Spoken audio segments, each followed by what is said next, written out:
Pastor Matt, if we find an Anglo 8 and an African American 7, which one do you want? I said, I want the African American 7. And he said, what if we find an Anglo 8 and an African American 6? And I said, then give me the Anglo 8, because the African American 6 will look and feel to our people like the kind of tokenism that I'm preaching against.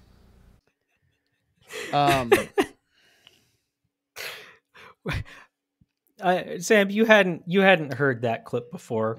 Were you prepared for that? No. Just simply no. I was not prepared for that.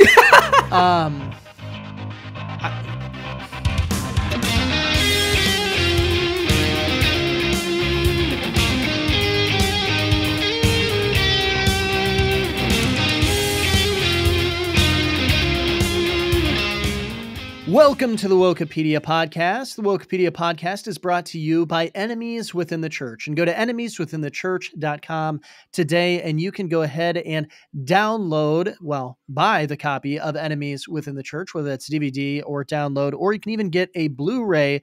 And I mean, that is one good documentary. And of course, this is what we're doing as Wokepedia, is that we're exposing the woke and helping people to understand what is right and what is biblical. Well, Kyle, how are you doing today?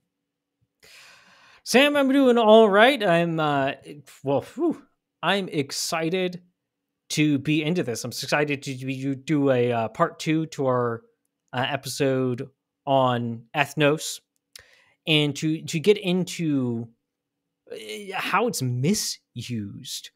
And Sam, how are you doing today? And what, are you excited to get into this? Yeah, Kyle, I'm doing well. We were just talking a little bit about the weather. It sounds like it's actually warmer out your way than it is here, which is just a little bit odd, I would say. I would have thought that, the Pacific Northwest would be a little bit cooler than Iowa, but it sounds like you're dealing with some heat. Currently, I've got my air conditioner not working in my car, and so it's not very fun driving right now. Because it is humid here. It is humid, but it's not too bad, because it's still it's still okay to roll your window down and everything. So my talking on the phone has not been as productive in my drives recently. But those are first world problems. So no, I'm excited to get into what we've got going on today, to continue to build on what we talked about last week, which of course is ethnos. We looked at that biblical idea of ethnos, and we really got into it. And I'm excited to really look to see how it's misused specifically by the woke today. And then we are going to get a little bit into some other stuff as well. But before we do that, what should people do if they have a question? If they want to ask us a question, what should they do? Well, they can do a few different things. They can contact us directly in whatever platform they're viewing us on, whether it's on YouTube or Rumble. Leave comments there. We check. Rumble's a little bit weird about comments, so be patient if we don't notice it immediately. You can, on some of the podcast platforms, they allow you to contact the creator. You can do it that way. If you have a more detailed question, or you're listening on a platform that you can't contact us directly through, you can email us at contactwokepedia@gmail.com. Now, when you're considering those options, also considering subscribing to the podcast. That helps if it's useful. Subscribe if it's useful, but also if it is useful, share it. We're not making this content for no reason. We're making it to be useful, to be helpful. So if it's meeting those things, share it with other people, because if it's useful to you, it's going to be useful to someone else. We do mean it, though. We want to earn that share. We want to earn that trust. Now, if we're not earning that trust, let us know. We want to improve. We want to even hear dissenting opinions. We are willing to talk with people. Why? Because we're confident in our assertions, and we want to help you understand why we're confident in our assertions. Basically, we want to tell you we're right, but in a nice way. And if we don't earn the like or the share, I'm still okay if you like and share our stuff. I'm more of an, why not? If you could give us 6 stars, I'd be okay with that too. But it's only 5 stars. But today we're going to get into this idea of ethnos, or maybe as a lot of people might look at this, that idea of race and how the woke use and they really weaponize this idea of race quite a bit. Mm-hmm. What are there's kind of four options we look at this of kind of viewing race in this way, or ethnos in that sense.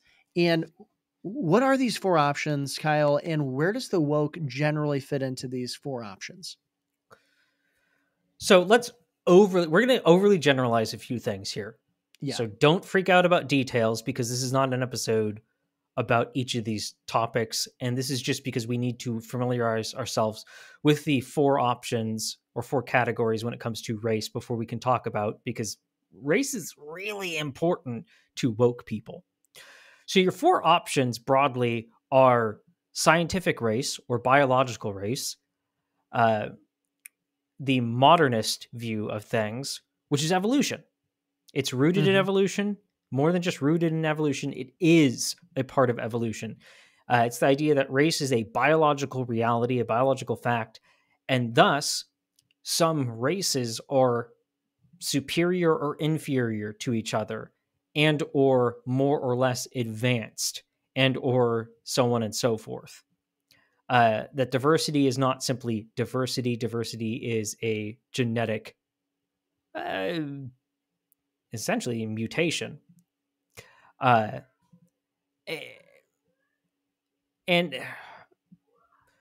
I mean, I want to go off on so many rabbit trails there, but but then you have sociological race. You have rooted in postmodernism as opposed to modernism. Broadly think of 20th century versus 21st century.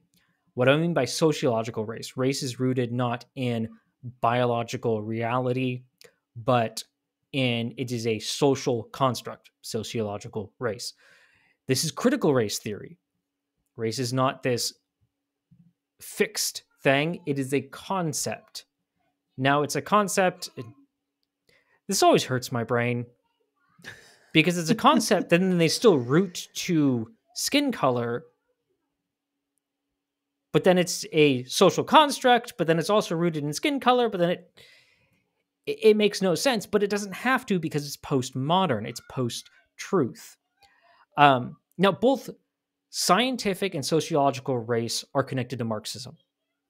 That's something that's very important to know. If you give into this evolutionary style of race, of skin color is race, you're giving into Marxism just as much as someone that's giving into critical race theory. That's right. Now, if you don't understand what we're talking about there, we had 2 episodes with Kevin McGarry that you can go listen to. Darwin, Father of Hate, and I Will Dethrone God, Karl Marx. He really helped us see the connections between Marxism and Darwinism, and just kind of how these thoughts grew over time. Now, the third category we're going to talk about is colorblind. So the other option of race is to be, quote, colorblind. We're going to split hairs a tiny bit between this and the fourth option.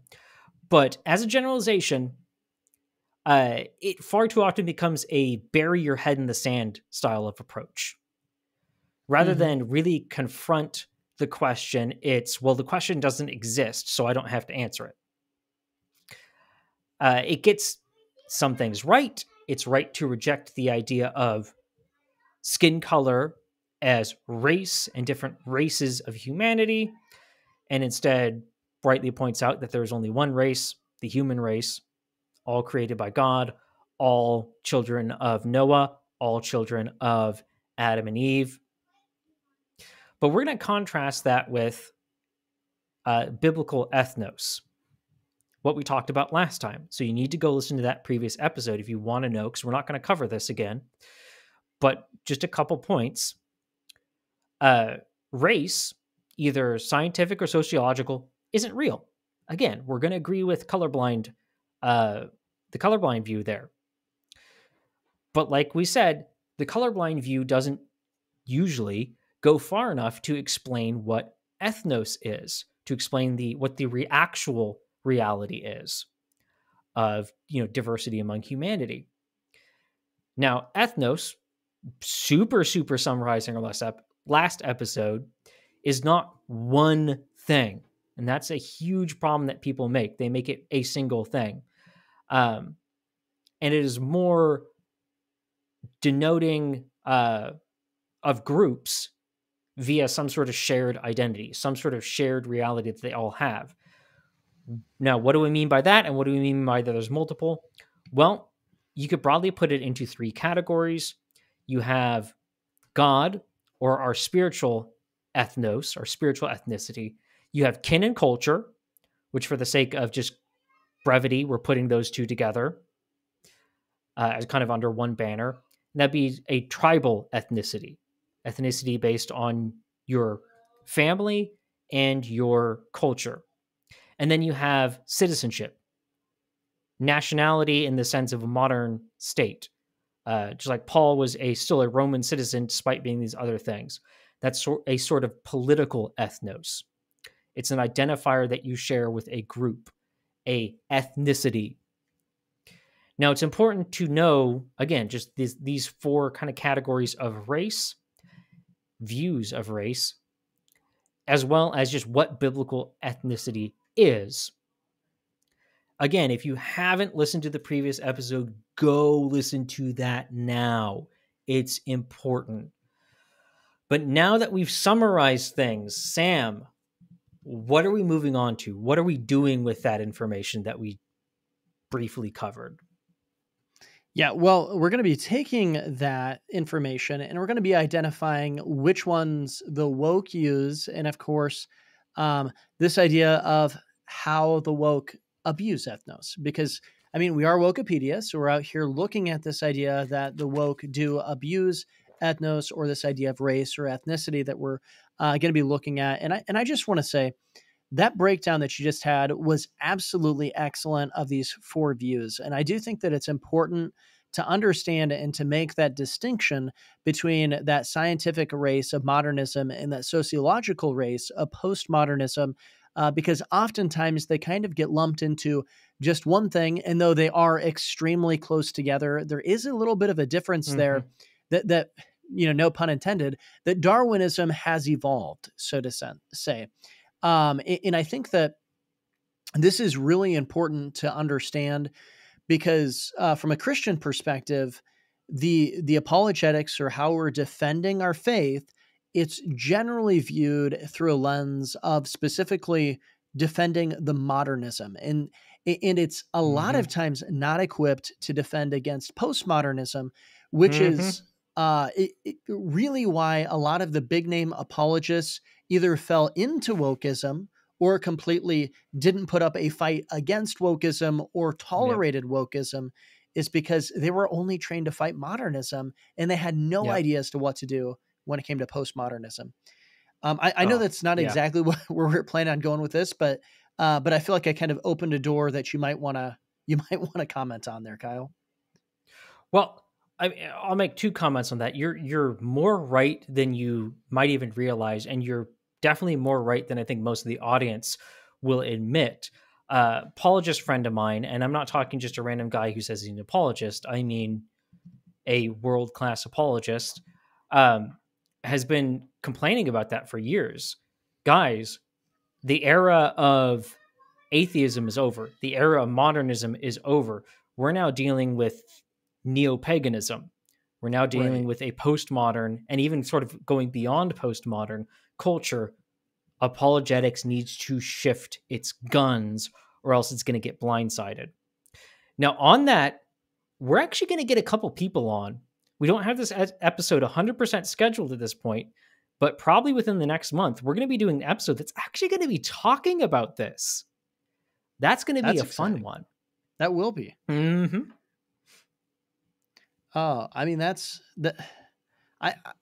just think it's an interesting, it's an interesting thing, but it's also an important thing to understand.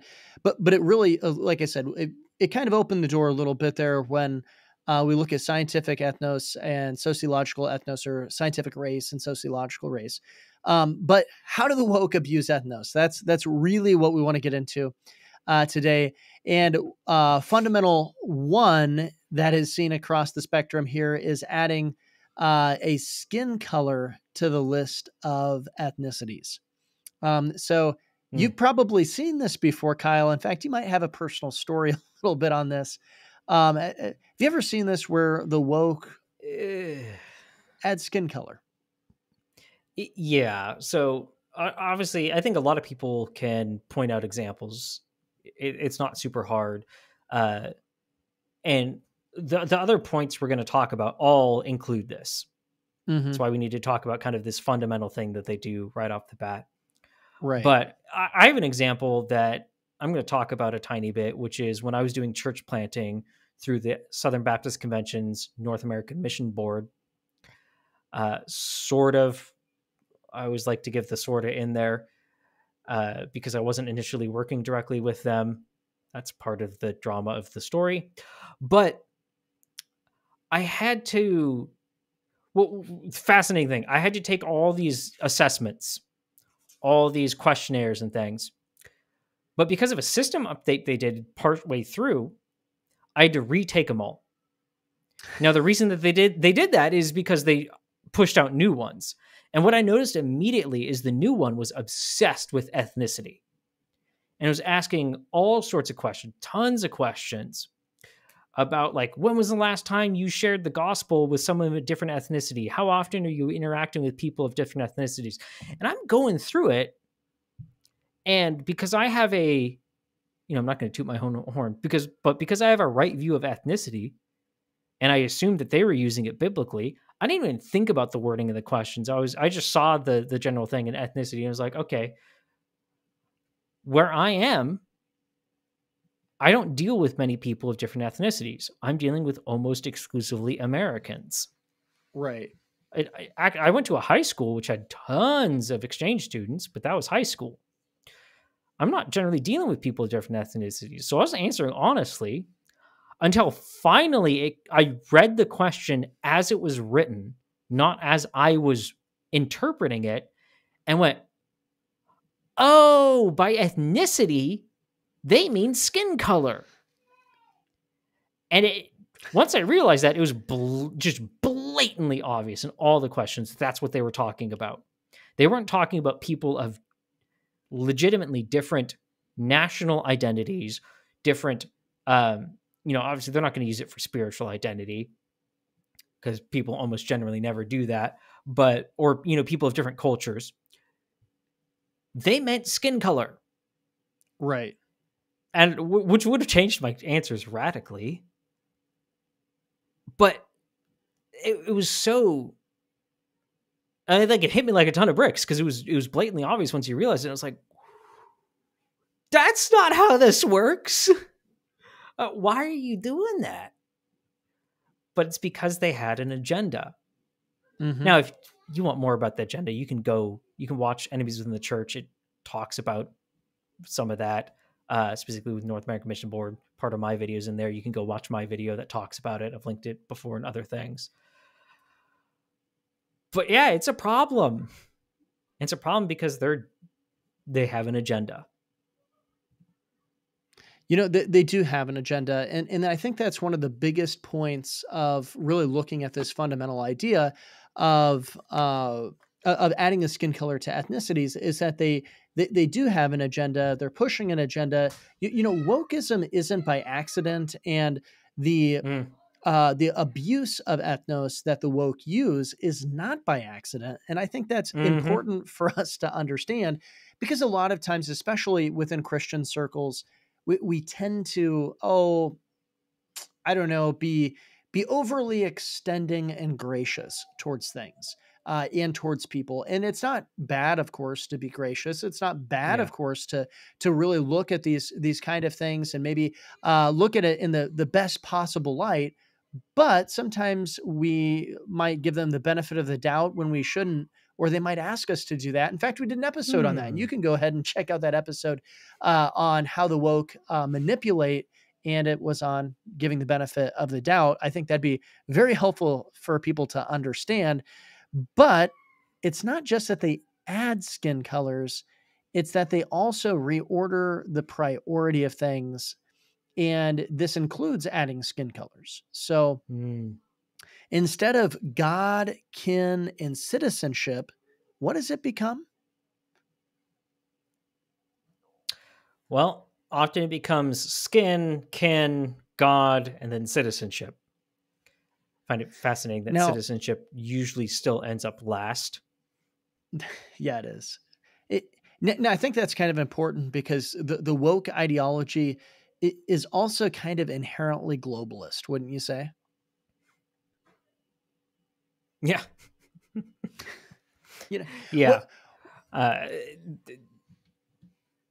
And I think this is an interesting concept when you look at that. We won't get really far into globalism today, but when you look at with ethnicity and this idea of confusing ethnicity or reordering it in the wrong way, is that you're to have an inherent loyalty to a people group that's based upon your skin color as to what they'll go and say, but you're not to have an inherent loyalty to a people group who you're born around and share a culture with.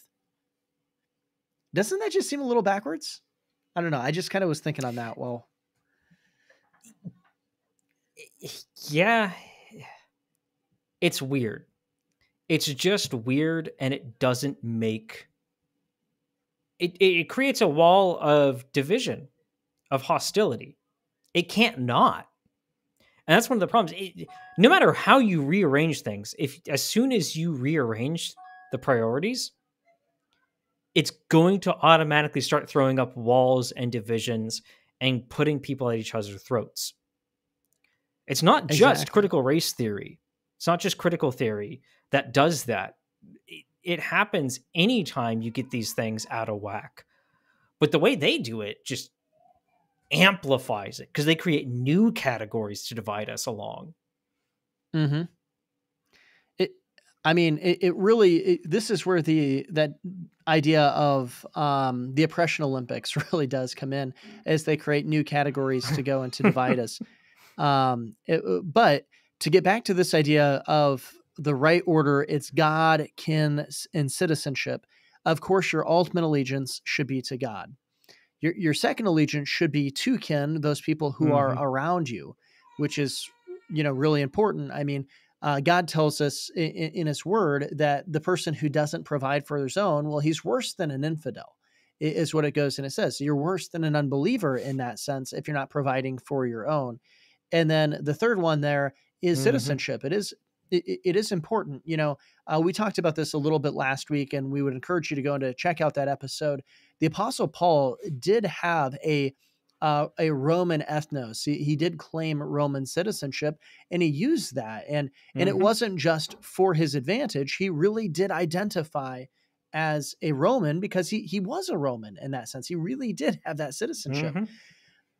But the woke, as you pointed out, Kyle, it's a wrong reordering. They reorder it and they say skin. So first of all, they add something else in. So your skin color, which the interesting thing is that I think you're right. They do put that even above kin, although they do put kin in there next. And then they put in God. And then finally they put in citizenship. Sometimes I think they would probably argue that they put God first, but that's just in words only, wouldn't you say? Yeah. There's a difference between saying you believe something and actually believing it. It's one of the things it's a tactic that they use. It's a tactic, and we're going to have to talk about it at some point in our How the Woke Manipulate series. But it's that idea of, it's like paper theology. Saying I believe the essentials of the faith. Here, I believe these things. I agree with them. And then going out and immediately contradicting them. Don't just look at what someone says in one space and say, oh, that's it. That's what they believe. You have to actually look at what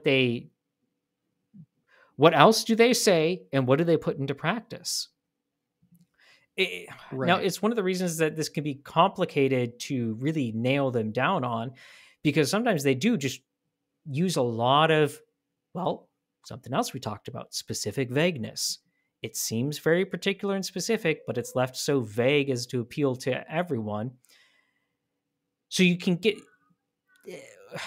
struggle to figure out what their order actually is.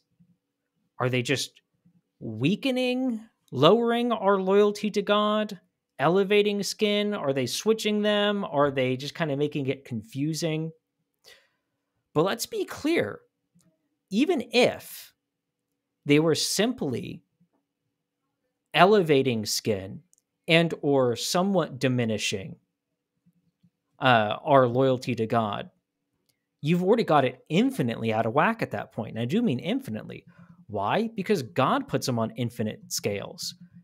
Our new ethnos as a child of God is not just kinda, not just sort of, not just a lot superior to everything else. It's to be so superior as to make our other relations, our other ethnicities, our other loyalties look like hate in comparison. Christ directly addresses that. You can go read Luke 14:26, and you see him address that concept of our loyalty to Christ, our love of God is supposed to make everything else look like hate. So when you put these in an order of priority, it's not just God first. It is God fully and then the others. So even if they start to tweak that, it messes it up. Yeah, it really does. It really does. And you know, you really touched on this, the importance of God being first, because that is our new ethnos. That is our primary ethnos. That's the ethnos that we're to have. We're a child of God. We have a new nature. Old things have passed away. Behold, all things have become new. And I know there are some people who'd be listening to that and they would say, oh, look, you're actually going down a woke route when you're saying that. No, I'm not denying the other ethnoses that we have, the other, there's other things.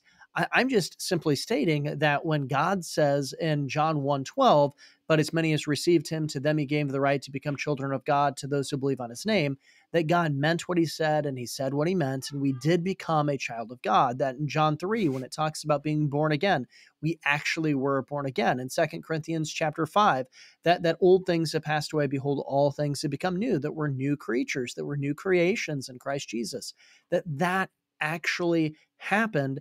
And because of that, I think you touched on something that's really important, Kyle, and that is that we love God 100%, 100% with everything we are, and the other things flow from that. So therefore, in looking at that, it's as though we even hate other people because we love God so much. You know, husbands, your love for God should, in comparison, be so much greater than your love for your wife that it looks like you hate your wife, but you should still love your wife.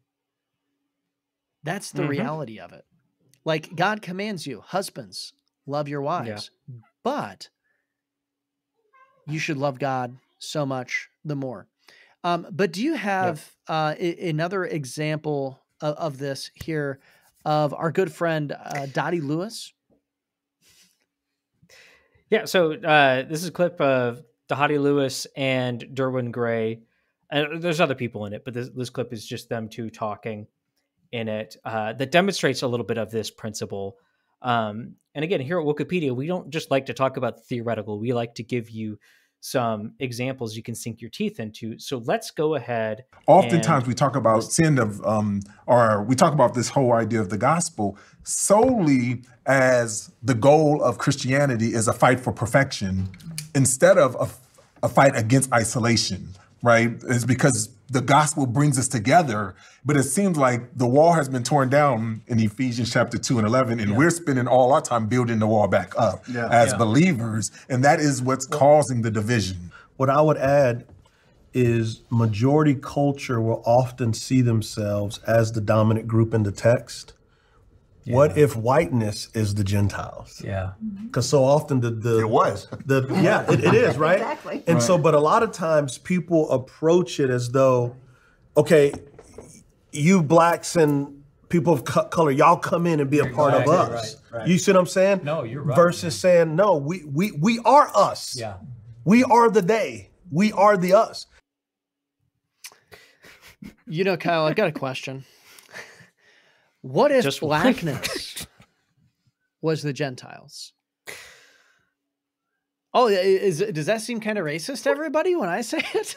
I mean, and by the way, both whiteness and blackness, in a sense, were Gentiles, because Gentiles are anybody who's not Jews. And in case anybody was curious on that. Yeah. Yeah. I like, really? I love how Dottie Lewis starts off and he's like, says in Ephesians 2 that the walls are torn down, but I feel like we spend all our time building the walls up. And I just wanted to say, finally, something we can agree upon. You're building racial walls. Yeah, that's the irony of it. This whole conversation, you can listen more on it, and they will claim that they're doing the opposite of something, and then they start doing it themselves. People are building up these walls, these racial walls. Let's talk about how we build up these racial walls. Let's categorize people by their skin color and say that there's a division between them, and then somehow we're not building up the walls. Let's talk about how we're divided along these things, these skin colors, and then immediately, because if you listen on, Derwin's going to start to sound like he's saying that the church is a new ethnicity, a new identity. But then you realize what he just said, and then what he goes on to say later, he fully contradicts. If that's actually what he's saying, he fully contradicts it, because he wants to categorize people by their physical appearance and put them into monolithic groups based on no actual connection to each other, but based on skin. And then say, so he creates the category of skin, and then he says, okay, I got to put it in this priority system of ethnicity. And so I'm going to shove it in here. And at best, I'm going to make it compete with our Christian identity, if not supplant it. And you can see the reordering of that. And you can see, I think in that clip, you can also see them kind of struggling with that idea of church versus skin. I mean, it's an interesting thing that they're doing this roundtable, and they're talking about this in such a way that they're clearly reordering and getting this wrong of skin, and then God. Obviously, I think probably Kin's in there. They didn't go super advanced on where they're all talking about this, but it became this idea of segregating people with their skin color, and that's what they were obsessed with. And that's what they're bringing ethnos. What are the things that actually bring us together? Even when they're going and talking about breaking down the walls of, of racial segregation or racial identity, and saying, hey, we're building it seems like we spend all our time building it up. What is it exactly that they go and they do? Well, the solution they bring is to build it up, to build more racial walls, as opposed to going and saying we're Christians, we're looking at our Christian identity. It's still whiteness, blackness, all that kind of stuff. It's critical race theory. Ultimately, yeah. Yeah. And I mean, there's ethnic, the next way that they abuse this is that they really bring that partiality, that ethnic partiality. And it is based on skin color or racism. And we see this. We see this even in the video that we just watched, but it's showing favoritism based on some ethnic factor. And to be fair, they do seem to not just use skin color for this one. They tend to use other things as well. Yeah. Well, yeah, it's even in that last clip, you heard them talking about majority culture. Now, when he said majority culture, he wasn't actually talking about culture. He was talking about skin color. And they have a problem with, they like to conflate skin color and ethnicity. They also like to conflate culture and skin color, and they conflate everything. They don't take the time. It's funny how the winsome and nuanced people don't take the time to show the nuance of the word ethnos and how it can be applied to different things, how the Bible applies it to different things. It's just, it frustrates me. But I think before we talk more about this point, I think bringing up a poignant example of it would probably help answer a lot of it and spark the discussion to the next level. So do you have any problem with skipping right to the clip we have for this one? No, I think that's an excellent idea. Okay, so this is going to be Matt Chandler, and he's going to give us 2 different examples here. So let's go ahead and listen to this. I am not asking you to find the black person that agrees with you. Becoming friends with the African American that agrees with everything you say isn't helpful to you as a white evangelical, and probably has that African American trying to win approval or position. We've been looking and having conversations, and I have called every African American man I know and went, who you got? Here's what I need. How do I, help me, right? I've got a lot of white friends, but what I would love to just say, here's 2,000 people in an $11 million building, go lead them. And so one of the firms that's helping us find men said, let me ask you a question, Pastor Matt. If we find an Anglo 8 and an African American 7, which one do you want? I said, I want the African American 7. And he said, what if we find an Anglo 8 and an African American 6? And then I said, then give me the Anglo 8, because the African American 6 will look and feel to our people like the kind of tokenism that I'm preaching against.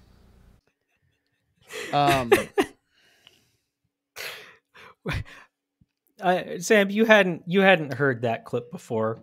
Were you prepared for that? No. Just simply no. I was not prepared for that.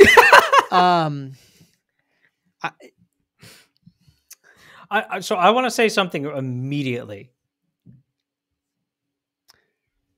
Why is he only looking for English people, or why is that the division? English people versus black people? Because yeah, I mean, what if it's a Hispanic 6.5? Is. I'm not Anglo. Well, not when unless you're talking about language, but then everyone in the United States that speaks English is Anglo. Don't call European people, white people, whatever you're going to call them, don't call them Anglo. I ain't Anglo. I'm a lot of things, and all of them are things that hate the English, but I certainly am not English. Yeah, I don't even really know what to say about this, because like just the logic, it is absurd. So, hey, I want somebody who's lesser based on their skin color, but if they're too much lesser, I don't want that, because then they might feel like they're just a token. And I'm preaching against tokenism. But I just said that I would take the token guy because they were the inferior candidate. Yeah. So is it clear? Is it clear why we're using that for ethnic partiality? Yes. It is extremely clear why we're using that for ethnic partiality. I mean, and this is the problem. It's partial. And then not only was it partial, but it was insult to injury by going and saying, look, they'd be too stupid to know that they're a token if they're just slightly less. But if there's a big disparity, well, then they'd probably figure it out. And it wasn't even in the sense of like think about this. He's not even caring in what his job is. He's sitting here saying, I'm not looking for who God's man is for the job. I'm not looking for the best person that I can possibly get into this position. It's the idea of, well, let's find somebody who has this skin color and who's close to maybe being good, who maybe is the second or third choice. But make sure he's not like the 8th choice, because that wouldn't be good. Oh, it's so bad. And so not only is it showing, because it's showing both positive and negative partiality at the same time. And I'm not talking positive towards one group, negative towards, no, I'm saying both. To the black candidate, it is showing both positive and negative. Showing positive partiality in the sense it's giving him something he doesn't deserve. Negative in the sense of saying that he's so incompetent and incapable, he can't get this position on his own merit. It's Right. shocking. And before we miss it, there was the other comments he made, and I'm sorry, I had to edit it so it wouldn't be so long. So the gap between them was really, really minuscule. But right at the beginning, he talked about making friends. And his encouragement was you're supposed to make friends. If you're a white person, you're supposed to make friends with black people. But you're not supposed to make friends with those black people that agree with you, because then you're just in some sort of like echo chamber where you're not learning the Gnostic insights that you're supposed to be getting. And you're also putting that person is just trying to earn favor with you by telling you what you want to hear. Like, that's so offensive.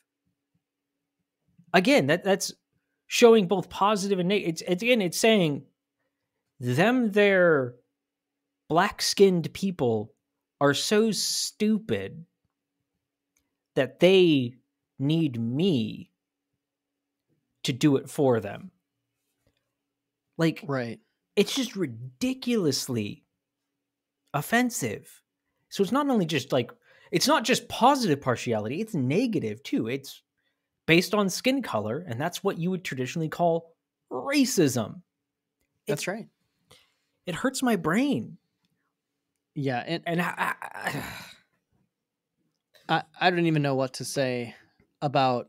I mean, that is so ridiculous that you would, first of all, have that position, but then it's like, okay, we understand there are people who have that position within the woke, but to say the silent part out loud, it is, and to say it out loud on a camera is befuddling. I mean, yeah. I don't know what's in, Matt Chandler's Instagram direct message box, and it might be pretty bad that's in there, but like, this was really bad. This should have been enough to get him to, go away for a while.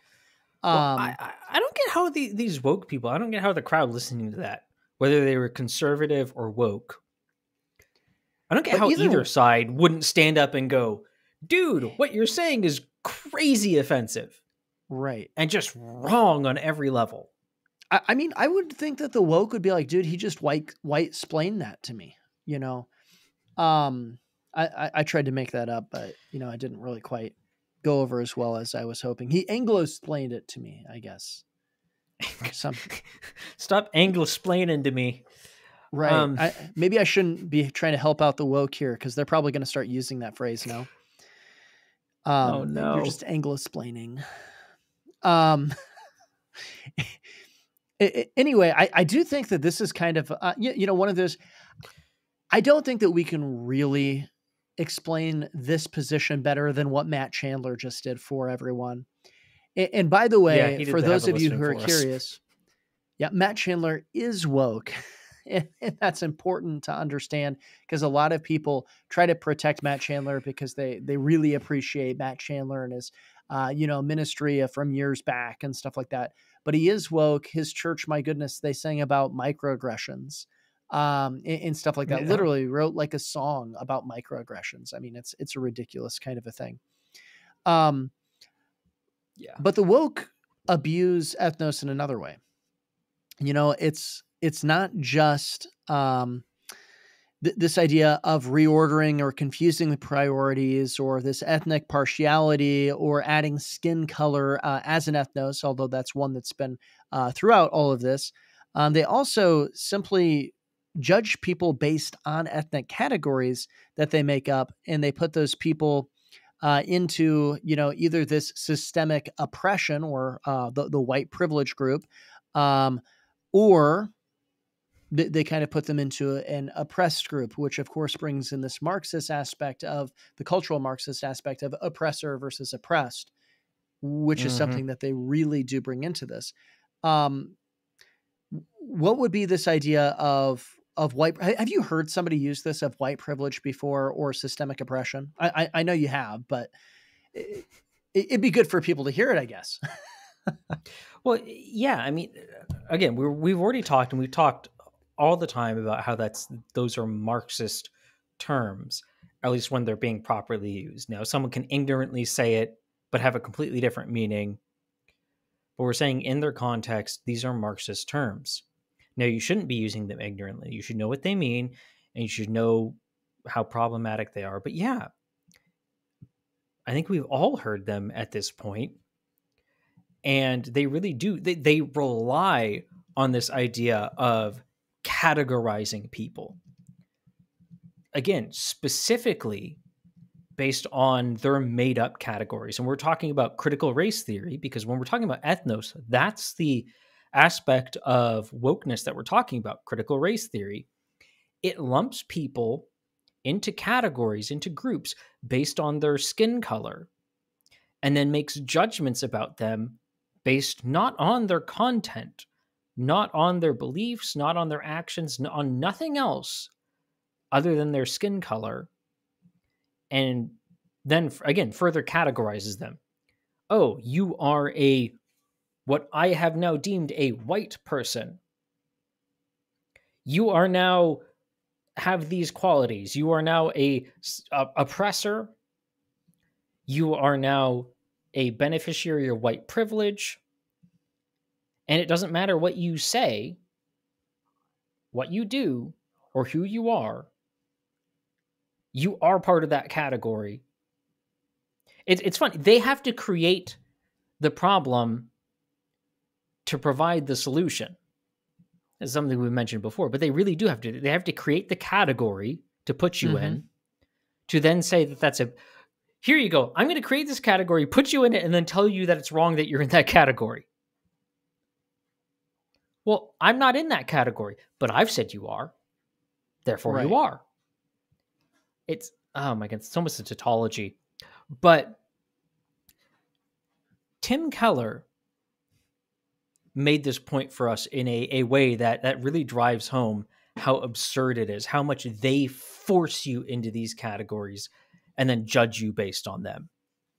So let's go ahead and listen to this little clip of Tim Keller that's just, again, it's like that Chandler clip. It's going to make the point. A friend of mine who's a pastor was talking to a Norwegian man who had just moved into his community and went to his church. And at one point he heard the pastor talking about the fact that we are all complicit in creating this narrative that black people are dangerous, etc. The Norwegian came up and said, no, I'm Norwegian. I had nothing to do with it. And my pastor friend said, studies have shown that if you have white skin, it's worth $1 million over a lifetime over somebody who doesn't have white skin. If you have that asset of white skin right now, then you actually have to say, to some degree, I'm standing on the shoulders of other people who got that through injustice. The Bible actually says you are involved in injustice, and even if you didn't actually do it, you're part of the problem. You can't escape the history. You can't just say, I wasn't part of that.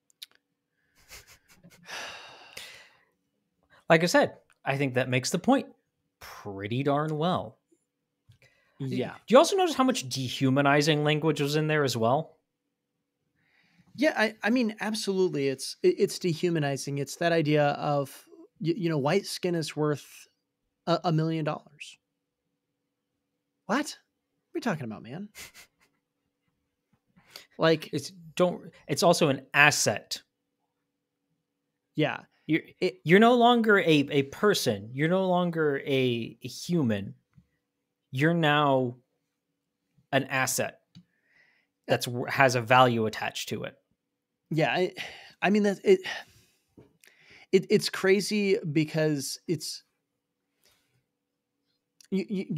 critical race theory and this whole idea. I mean, this whole idea of racism, it's not a new concept. We understand that.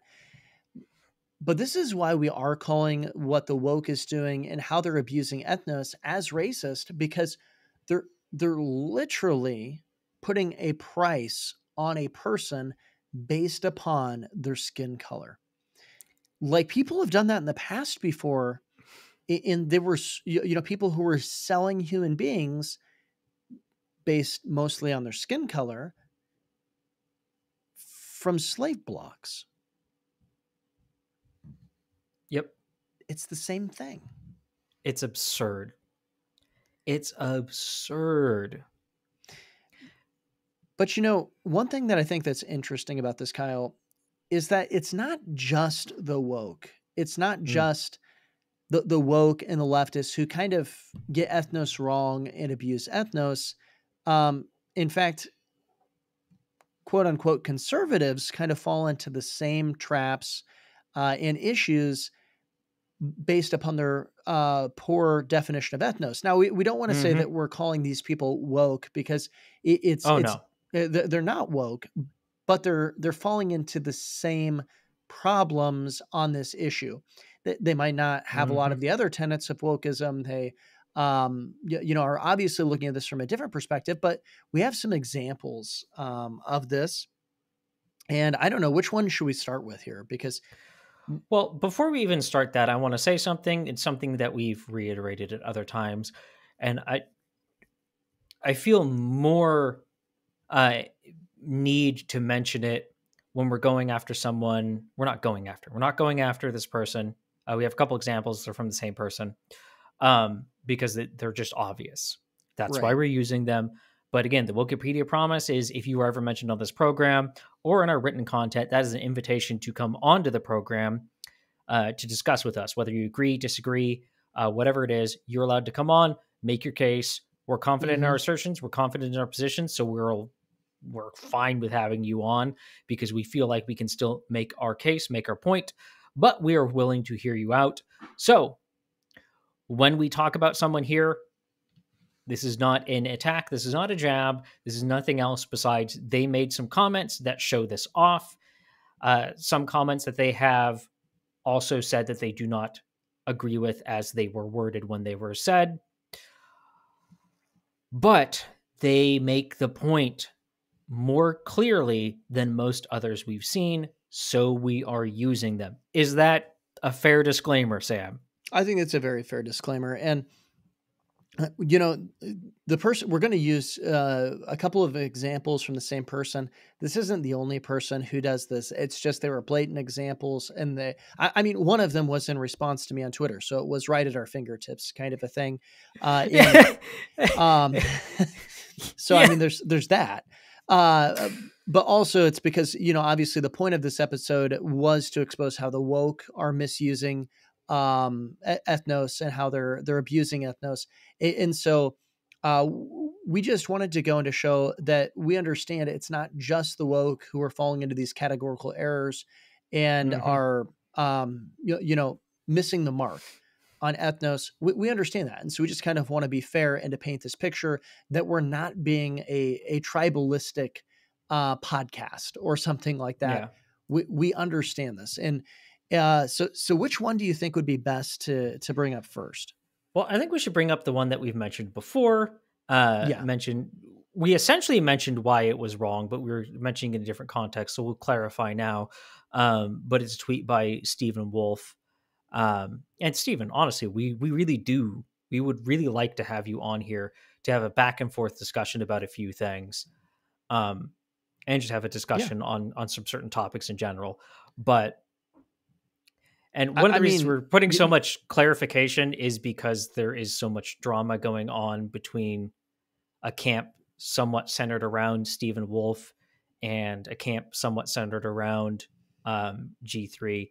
But the tweet is, white evangelicals are the lone bulwark against moral insanity in America. Yeah.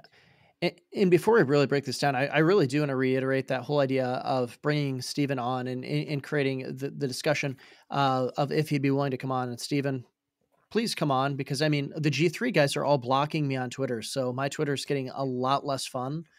So it'd be fun at least if somebody interacted with me. But sorry, just had to point that out. No. To get back to the actual tweet here. White evangelicals are the lone bulwark against moral insanity in America. Now, this was one where we had a lot of disagreement, not amongst ourselves, not amongst me and you, Kyle, but with a lot of people who have stood really strong against social justice here recently, and we've stood with in a lot of contexts. But I want to know, on your point, what's the big problem that you see in this? Because I think it's similar, probably the exact same as to the big problem that I see with this tweet. So the big problem and why, so he explained what he meant by it, and that satisfied a lot of people. But there's a more fundamental, that was working forwards. That was adding more to the explanation, but we got to work backwards to the fundamental assumptions. And that's where we run into an issue with it, because the fundamental assumption assumes that there are certain categories that exist. And one of those categories is, we're going to ignore the evangelical part, but there's something to comment there. If you go watch our video on the G3 versus Christian nationalist debate, we talk about that sort of aspect of it somewhat more, but it assumes the existence of this category of white. Right. And with that, just so that everybody understands that we're consistent, and this is exactly what we're saying, the fundamental, how do the woke abuse ethnos? It's by adding skin color to the list of ethnicities. I mean, it is like, I'll put it out here. Is he talking about the evangelicals in South Africa that are white? No, he's not. But just so everybody knows, there are white evangelicals in South Africa. Like, we could go and say that, but that's not the ethnicity that he'd be talking about. That's not the ethnos that he'd be talking about. He'd be going, oh, no, I'm talking about something totally different. Well, then why are you adding that as a category? Like, that's not part of the ethnos. It confuses the conversation, but, and again, his explanation was that he's using voting blocks, which there's a conversation there of why that's problematic even to use that. But again, he's using it in a sort of ethnic way. He's using white in a sort of ethnic way that, again, talking about sort of the different kinds of ways that the woke abuse things, he's adding in something there that, or he's assuming the existence of it, that this already exists, therefore we can use it. Right. And that's the problem. Right. And I mean, one of the things, of course, that is brought up is it's the idea of going, why is it necessary to have white in this when it would be just as true, probably more true, to go and to say evangelicals are the lone bulwark against moral insanity in America? And that's the thing of the words that he chose were deliberate. They were intentional. It reveals, and if it wasn't deliberate or intentional, then that means it was part of his subconscious, which is even scarier in that sense, that it would be imprinted in that. And people don't understand that there's an issue here. Now, the argument that came across Twitter quite a bit was, well, you're nitpicking. You're nitpicking at something. And the reality of it is that if you're looking at a voting block, I don't think it is nitpicking in that aspect, because the question is what are you looking for? What are you trying to stereotype when you're going and doing that? Because when you're talking about a voting block, the reality of it is if you get involved in politics, you're trying to stereotype. You know, a a boomer is going to vote generally this way 67% of the time. I'm just making statistics up, but 67% of the times. Well, then you're looking for a certain age group because they're going to be voting this percentage of time in this direction. And so that way, if you find that person, they're going to do that. They're going to go and do that. And so then it becomes a numbers game. And so if he is talking about voting blocks, the issue is that he's trying to stereotype in a very specific way within a skin color that it wouldn't even be beneficial, because what are you looking now for white people who happen to be wearing a "What Would Jesus Do" bracelet? Is that what he's trying to get at? Probably not. And so it becomes just kind of goofy. Should we move on to the next one? Well, the last comment I'll say on there is the idea of now stereotyping can send the wrong message. And I want to use a little bit of stronger terminology there of categorizing, of placing people into, again, we're alluding to the ideas of what critical race theory does. It wants people to be slotted into these new categories. Again, we're not saying he's using critical race theory. We're just saying you empower those kind of ideas when you adopt the same kind of categories. But in voting blocks and the people that utilize these predominantly, who did they favor? They favor the Democrats. Democrats use voting blocks as a bludgeon to try and force people to vote certain ways. Right. They want there to be a wall of separation between Christians of all skin colors, so they make sure that they isolate them into different voting blocks and say, what did Joe Biden say? You're not black if you don't vote for me. That's what they want. So adopting their category in that way, you are empowering them. It's why we need to not do that. We need to beat them back with proper category, proper ethnos. Right. So we probably just have time to look at maybe one, maybe two more, but the one where he came and responded to me. Now, granted, I had retweeted something that he had said because he was trying to make the argument that that wokeism is not Marxist. It's actually just classically liberal. Now, I'm not a classical liberalist. I don't know if that's the right term, but I don't believe in classical liberalism. And I also, but it's self-evident. And if you've listened to the Wokepedia podcast, you probably understand this. Wokeism is in relation to Marxism. In fact, I think one of the best ones we've talked about this episode a couple times today is Kevin McGarry's, the interviews that we did with Kevin McGarry. He really does a good job of laying that out, especially with Darwin and Marx. And quite frankly, and if Stephen were on our show, I would say the same thing. It's an absurd, silly comment that he's trying to make, and an absurd, silly point. In fact, it's quite dumb to go and say that wokeism isn't Marxism.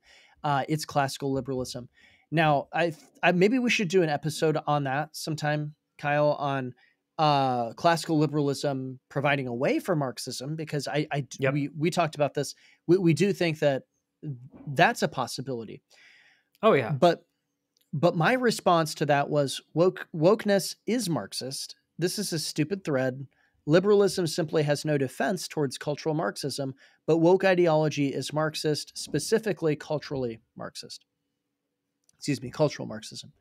In his response, instead of dealing with anything that I said, he asked me a question. And his question is, what's your solution to racial group disparities? Now I text you on this one, Kyle, or maybe you text me. Yeah. But I was like, I don't even know what he's talking about. Yeah. We were both kind of scratching our heads trying to figure out the connection between what he initially said, Sam's response, and then his question, because it seems to come out of nowhere. Now, the kind of thing, well, at least that I came down to, I guess I didn't ask if you share the opinion. was the problem is we were reading the question wrong. We were assuming things about it, but not taking it at its face value. And its face value, now he never responded, and that's one of the problems here. He's leaving something hanging. Right. Now, I don't know how it would be changed in a fundamental way, but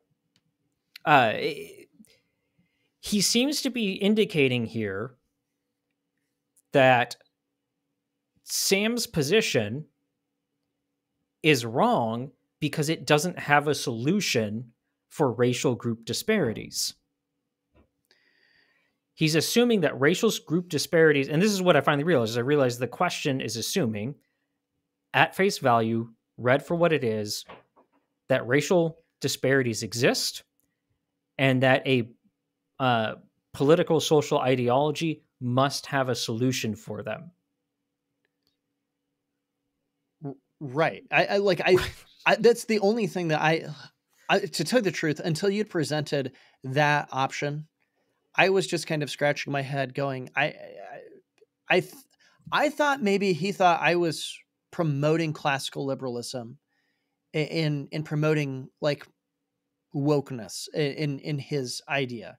And it was kind of this like, haha, I got you question, because you're going to answer with this woke stuff as to how to answer it. And I'm like, this doesn't make any sense if you have any context as to, like, if you read what I said, it doesn't make any sense. And if you had any context for who I was, if you spent, like 3 seconds looking at my Twitter profile, you'd understand I'm not going to answer woke.